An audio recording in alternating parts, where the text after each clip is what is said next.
Valuation question 4. How did you use media technologies in the construction, researching, planning and evaluation stages?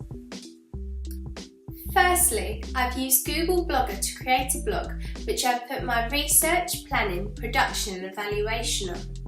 I've had to learn how to create a blog and upload posts, which is a skill I've carried through from my AS Media Studies. This has been an effective and simple way to display my work and my progress I've made. Also, Blogger gives me the chance to upload my work in interesting ways, for example SlideShare, videos and YouTube videos. Also, I've used sites like SlideShare and Prezi to display my initial ideas, picking up skills from both sites. When researching, I used a wide range of media technologies. The main site I used to research existing music videos was YouTube, as there is access to most artists' videos. I used it to analyse videos, which inspired my final project, and also it gave me access to tutorials which I used during the planning stages. I also used it to upload my preliminary tasks, trial shots and rough cuts of my music video, meaning I could access this anytime to get audience feedback and opinions. Also, having access to the internet was essential because I could research codes and conventions of indie music videos. As the internet is a vast place, there was many links to information. I could get to different sources to look at relevant material to my music video, digipack and poster. I used Edexcel to create graphs and tables to help me display my information which I discovered about my target audience. I also used the scanner to scan in photos for my research and upload them to my blog. I used Google Forms to conduct surveys to the public, which helped me to get research into my target audience and achieve a video that my audience would appreciate. This was a new software I had to get used to using, but it was the most effective to get the information I needed. When researching into artist image, it helped to look at their social medias, as the artists had built up their social media around the image they wanted to portray and share to their audience. When planning for my music video, I used my iPhone to contact my actors and my partner to arrange filming times, as this was the quickest and the easiest way to do this. Also when planning, I used sites like SlideShare and Word to create schedules and casting decisions. I also used Word documents to make my production schedule, which helped organise the day of filming.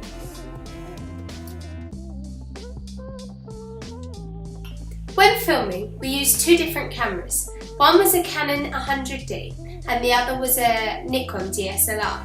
They were really great as we could film 1080p video, meaning our music video was very high resolution.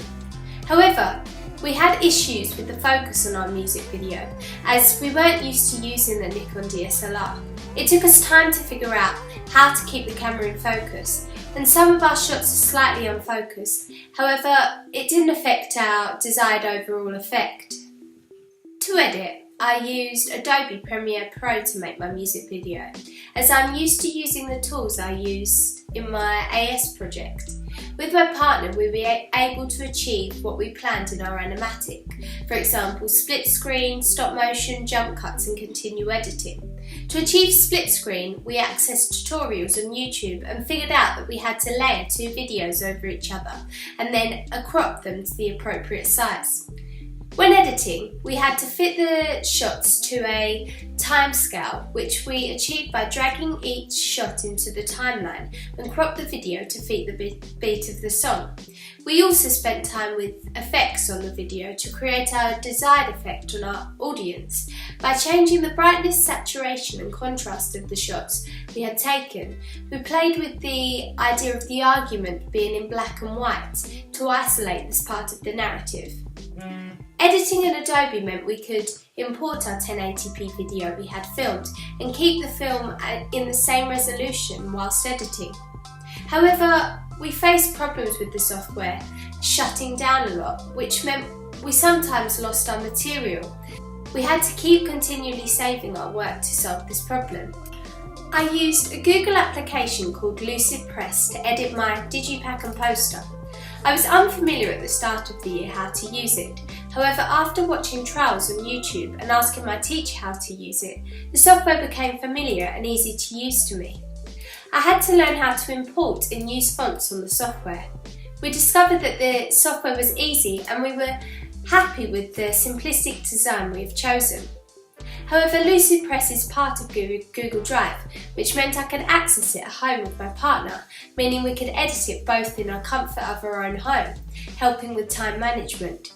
Also, when editing images for our poster, we used Adobe Photoshop, using the magic wand to cut out the image we wanted for our artist, removing the background, which meant we could use other backgrounds on our image.